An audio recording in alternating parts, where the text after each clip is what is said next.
बगहा में TVS service centre Ramnagar में भीषण आग लगने से अफरा तफरी मच गई। आग में लाखों के नुकसान की आशंका जताई जा रही है। दरअसल रामनगर थाना क्षेत्र के बेला गोला बाजार के पास चल रहे टीवीएस सर्विस सेंटर में अचानक आग लग गई। आग की लपटें इतनी भयावह थी कि देखते ही देखते दो कार आग की आगोश में आ गई और पूरी तरह जलकर राख हो गई।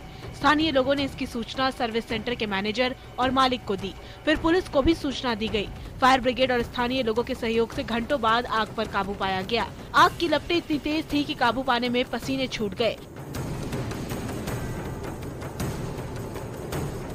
जब तक आग पर काबू पाया जाता तब तक लाखों की संपत्ति राख हो चुकी थी। आग में कंप्यूटर का सामान और दस्तावेज भी जल गया था। आग कैसे लगी इसका खुलासा नहीं हो सका है। पुलिस को इस घटना की सूचना दी गई है। पुलिस ने सभी एंगल से जांच शुरू कर दी है। आग लगने की घटना से हर कोई हैरान है।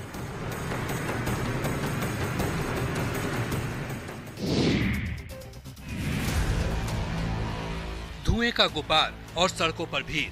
गहमा गहमी की ये तस्वीर किशनगंज की है।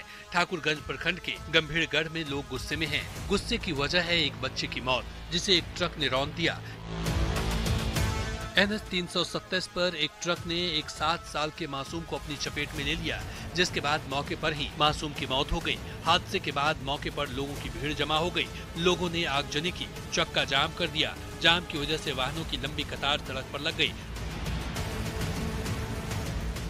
बताया जा रहा है कि जिस ट्रक ने बच्चे की जान ली, उस पर ईंट लदा था और वो तेज रफ्तार से आ रही थी।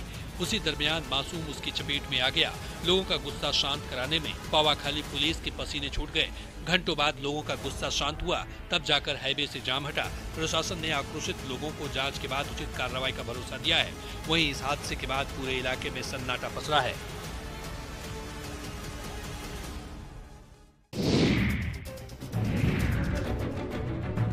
धनबाद जिले में अवैध कोयला का कारोबार चरम पर है। हालांकि इसे रोकने के दावे पुलिस प्रशासन जरूर करती है, लेकिन ये दावे खोखले साबित हो रहे हैं। तेतुलमारी थाना क्षेत्र के वेस्ट मोदी डीह स्थित BS माइनिंग आउटसोर्सिंग में चाल धंस गया और अवैध कोयला उत्खनन के दौरान 4 मजदूर की दबने से मौत हो गई।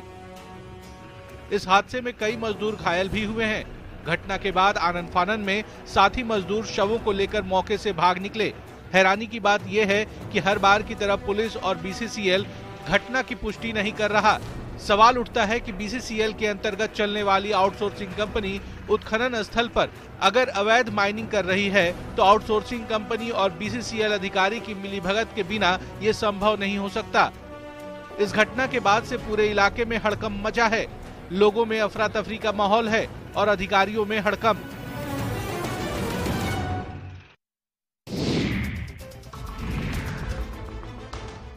गुमला के सदान बुकमा गांव में जंगली हाथी ने फिर से 2 घरों को ध्वस्त कर दिया। हाथी ने घर में रखे अनाज को भी नष्ट कर दिया। काफी देर बाद हाथी को वापस जंगल में खदेड़ा गया। इधर हाथी के उत्पात से लोगों में दहशत का माहौल है। लोगों ने वन विभाग पर लापरवाही का आरोप लगाया है। लोगों का कहना है कि वन विभाग की तरफ से टॉर्च की व्यवस्था नहीं की गई है, जिस वजह से उन्हें काफी परेशानियों का सामना करना पड़ रहा है। सदान बुकमा गांव में सुबह 4 बजे हाथी ने 2 घरों पर हमला कर दिया। गजराज के कहर से यहाँ के लोगों का जीना दूभर हो गया है। दहशत के साए में ये लोग जीवन यापन कर रहे हैं। मेहनत की कमाई से ये घर बनाते हैं और गजराज एक ही झटके में उसे तहस नहस कर देता है।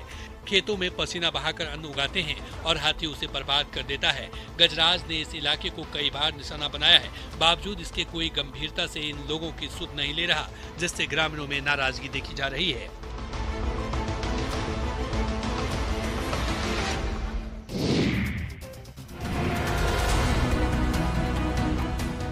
हजारीबाग के दारू इलाके में झुंड से बिछड़े हाथियों ने उत्पात मचा रखा है। हाथियों का झुंड किसानों की फसल को बर्बाद कर रहा है, वहीं बाउंड्री को भी तोड़ रहा है। बनहप्पा में तबाही मचाने के बाद झुंड से बिछुड़े हाथी ने जिनगा पंचायत भवन के पास तबाही मचाई। हाथियों ने कई एकड़ खेत में लगी फसल को खाने के साथ ही रौंदकर बर्बाद कर दिया। यहाँ 3 हाथी पहुंचे थे। हाथियों के उत्पात से लोग सहमे हुए हैं। वहीं वन विभाग की उदासीनता से उनकी परेशानी और बढ़ गई है। लोगों ने हाथियों को रिहायशी इलाके से खदेड़ने की मांग की है। लोगों का ये कहना है कि अक्सर उन लोगों को हाथियों का कहर का शिकार बनना पड़ता है। कई बार शिकायत की गई है, लेकिन समस्या के निदान को लेकर विभाग गंभीर नहीं दिखाई पड़ रहा है। लोगों ने कहा है कि अगर उनकी बातों पर ध्यान नहीं दिया गया तो वो दिन दूर नहीं जब गजराज के कहर से इस इलाके का नामो निशान मिट जाएगा।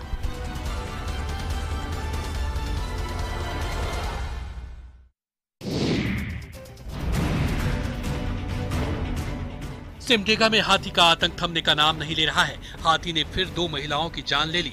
बोलबा प्रखंड के कुंदरमुंडा छपलपानी गांव के जंगल में हाथियों ने 2 महिलाओं को पटक पटक कर मार डाला।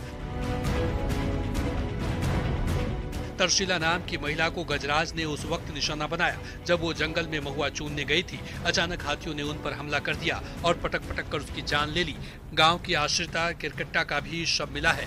आशंका जताई जा रही है कि उसे भी गजराज ने अपना शिकार बनाया है, क्योंकि आश्रिता का शव भी तरशीला के सबसे 1 किलोमीटर दूर मिला है। ग्रामीणों का कहना है कि आए दिन हाथियों का आतंक इस इलाके में देखने को मिलता है। वन विभाग को भी इसकी खबर है, लेकिन लगाम लगाने की कोशिश आज तक नहीं हुई। नतीजा ये है कि आए दिन ग्रामीण हाथियों के गुस्से का शिकार हो रहे हैं। वन विभाग के इस रवैये से लोगों में नाराजगी देखी जा रही है।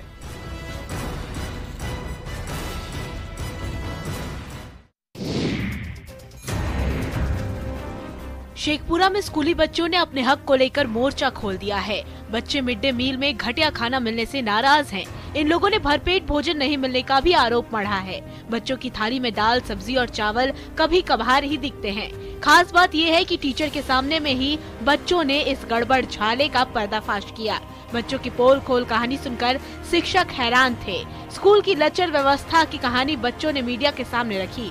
इस पूरे मामले की जानकारी जब संबंधित अधिकारी को दी गई तो उन्होंने वही रटा रटाया जवाब दिया कि जांच के बाद कार्रवाई की जाएगी।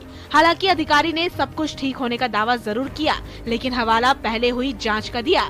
सरकार ने बच्चों की सेहत सुधारने के मकसद से ही मिड डे मील की शुरुआत की थी, लेकिन जो हकीकत सामने आ रही है उससे सरकार के मकसद को पलीता लगाया जा रहा है। बड़ा सवाल ये भी है कि बच्चे अगर कुछ बोल रहे हैं तो बिना जांच के सब कुछ ठीक होने का दावा कैसे किया जा सकता है।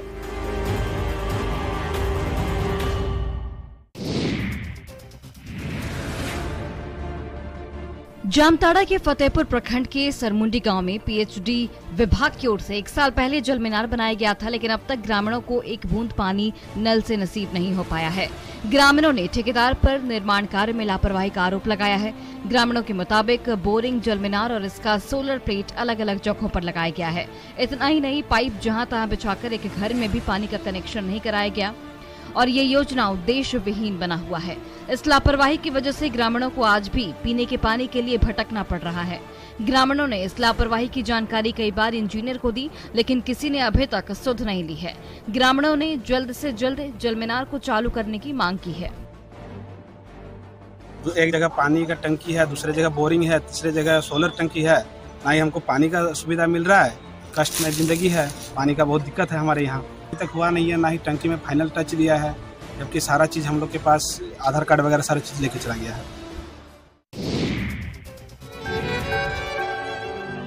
गिरिडीह में एक बेटी के दर्द और हिम्मत की चर्चा हो रही है। कैमरे के सामने खड़ी इस बेटी पर दुखों का पहाड़ टूट पड़ा। इस बेटी का नाम निशा है। निशा 10वीं की छात्रा है। दरअसल हरैया टाड़ निवासी निशा के पिता द्वारिका यादव कुछ दिनों से बीमार थे। बुधवार को उनका निधन हो गया। उसी दिन बेटी निशा का मैट्रिक का एग्जाम था। बेटी फर्ज और करियर के बीच मझधार में खड़ी थी। निशा अपने पिता के अंतिम संस्कार में शामिल होती तो उसके करियर पर ब्रेक लग जाता और एग्जाम में शामिल होने पर पिता की अंतिम विदाई नहीं देख पाती। बेटी असमंजस में थी, लेकिन उसने हिम्मत के आगे दर्द को दबाया और एग्जाम में शामिल होने का फैसला किया। एक तरफ बेटी परीक्षा दे रही थी तो दूसरी तरफ पिता की चिता जल रही थी। निशा उदास है कि पिता के अंतिम संस्कार में शामिल नहीं हो सकी, लेकिन वो कहती है कि वो पिता के सपनों को पूरा करने के रास्ते पर चल रही है। यही पिता के लिए सच्ची श्रद्धांजलि है।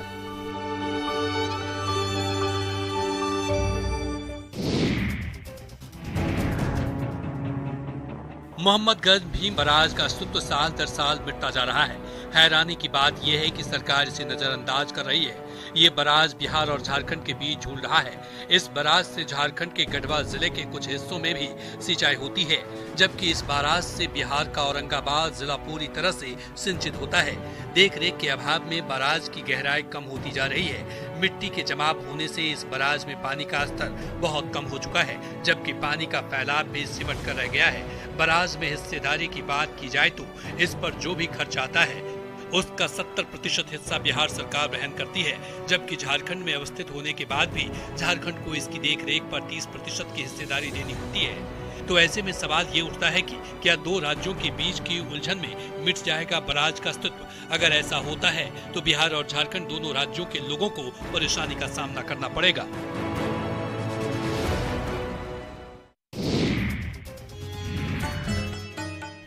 बेगूसराय के सिमरिया धाम का होगा विकास। राष्ट्रकवि रामधारी सिंह दिनकर की जन्मस्थली सिमरिया धाम में श्रद्धालुओं की सुविधाओं को लेकर रिवर फ्रंट का विकास होगा।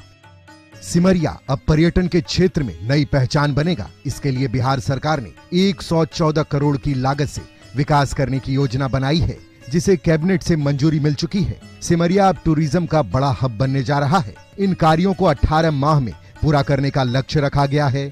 सरकार के इस फैसले के बाद साधु संतों में खुशी देखी जा रही है। धार्मिक आस्था का प्रमुख केंद्र सिमरिया में हर साल कार्तिक मास में कल्पवास मेला की परंपरा सदियों से चली आ रही है। 2008 में सिमरिया कल्पवास मेले को राजकीय मेले का दर्जा दिया गया। 2011 में यहां अर्धकुंभ और 2017 में महाकुंभ लगा, जिसमें देश भर के लाखों श्रद्धालुओं ने हिस्सा लिया था। बावजूद इसके यहां सुविधाओं का अभाव था, तभी से इसके विकास की मांग की जा रही थी।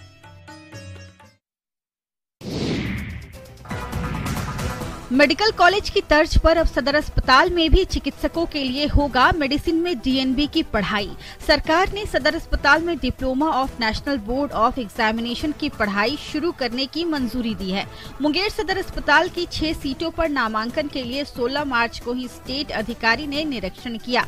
Diploma of national board of examination की पढ़ाई चिकित्सकों के लिए MD, MS के समकक्ष होगी।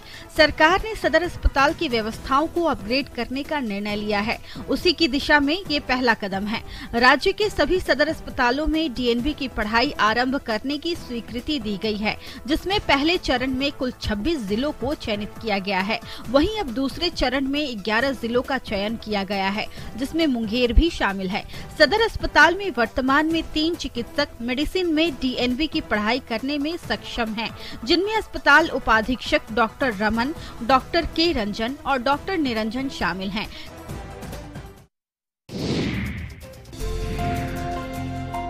हजारीबाग के दारू प्रखंड के पेटों में रात के अंधेरे को चीरती LED बल्ब की रोशनी में जो फूल आप देख रहे हैं, वो कोरोना काल में बेरोजगार हुए अजय की मेहनत है। बंजर जमीन की इन्होंने सूरत बदल दी और जमीन पर की गई मेहनत से इनकी किस्मत इन्हीं रोशनी की तरह चमकने लगी। अजय कोरोना काल में बेरोजगार हो गए। वो एक निजी स्कूल में संगीत के शिक्षक थे, लेकिन उन्होंने हार नहीं मानी। बेरोजगार होने के बाद उन्होंने खेती शुरू की और पहले सब्जियां उगानी शुरू की, लेकिन किस्मत ने साथ नहीं दिया और सब्जियों की खेती बर्बाद हो गई। अजय ने हौसला बनाए रखा और लीज पर जमीन लेकर फूलों की खेती शुरू की और यहीं से उनकी किस्मत बदल गई। अजय ने नई तकनीक का सहारा लिया और रात में LED बल्ब जलाकर खेती कर रहे हैं। अजय बताते हैं कि फूलों की खेती करने के दौरान पौधा देने वाले ने उन्हें बताया था कि बल्ब की रोशनी फूलों पर पड़नी चाहिए, ऐसे में पौधा जल्द तैयार होंगे।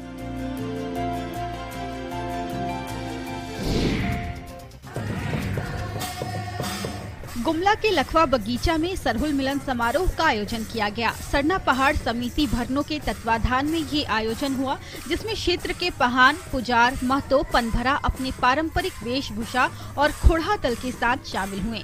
सरहुल मिलन समारोह में मुख्य अतिथि के रूप में सिसई विधायक जिग्गा सुसारन होरो शामिल हुए। विधायक का पारंपरिक तरीके से स्वागत किया गया। विधायक ने लोगों को संबोधित करते हुए कहा कि सरहुल पर्व प्राकृतिक पर्व है, जिसे सभी मिलजुल कर आपस में मनाते आ रहे हैं। उन्होंने लोगों से संस्कृति और सभ्यता को संजोकर रखने की अपील की। उन्होंने लोगों से कुरीतियों से बचने की सलाह दी, नशा पान से दूर रहने की अपील करते हुए बच्चों को शिक्षित करने की बात कही। मिलन समारोह की रौनक देखते ही बन रही थी। ढोल, नगाड़े और मंदार की थाप पर लोग थिरकते नजर आए।